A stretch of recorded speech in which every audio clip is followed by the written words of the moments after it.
Hey there, have you ever had an order for next-gen cabinet doors where some of the parts arrived incorrectly or didn't arrive at all? If so, then you know how missing one detail on an order form can cause hours of delay, last-minute calls, and upset your client. We've seen this happen before, and that's why we created this quick video. We want to help you order your next-gen cabinet doors correctly the first time, so you can avoid costly mistakes and keep your projects running on time. I'm Melanie, the content manager at Cutting Edge. You know how fast a small error can turn into a major problem, especially when you're managing crews, timelines, and multiple installations. You're already juggling a lot, and ordering next-gen cabinet doors doesn't have to add to your stress.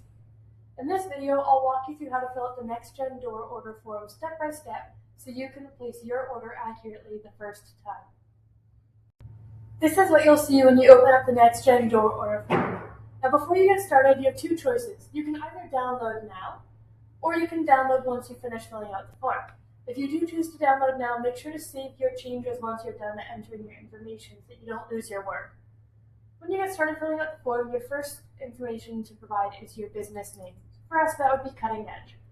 Then you need to enter your shipping address. It's important to note that this must be a physical address because we can't ship the PO boxes. As well, your address must include your street address, your city name, your province, and your postal code. Next, you need to put in your order name. This could be your PO number, your customer's last name, or even your customer's address, whatever you choose. Next, enter your required ship date.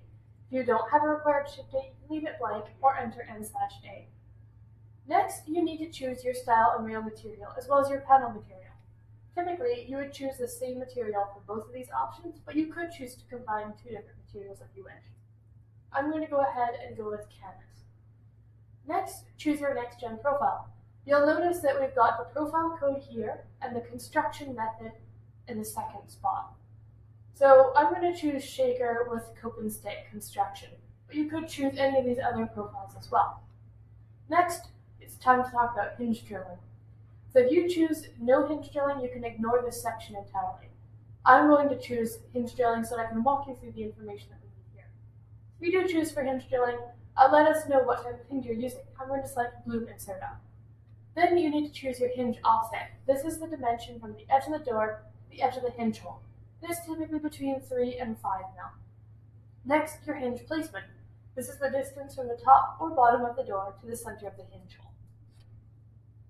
Now, one thing to note when you're entering these orders is that as standard, the doors will have vertical grain center panels and the drawer fronts will have horizontal grain center panels.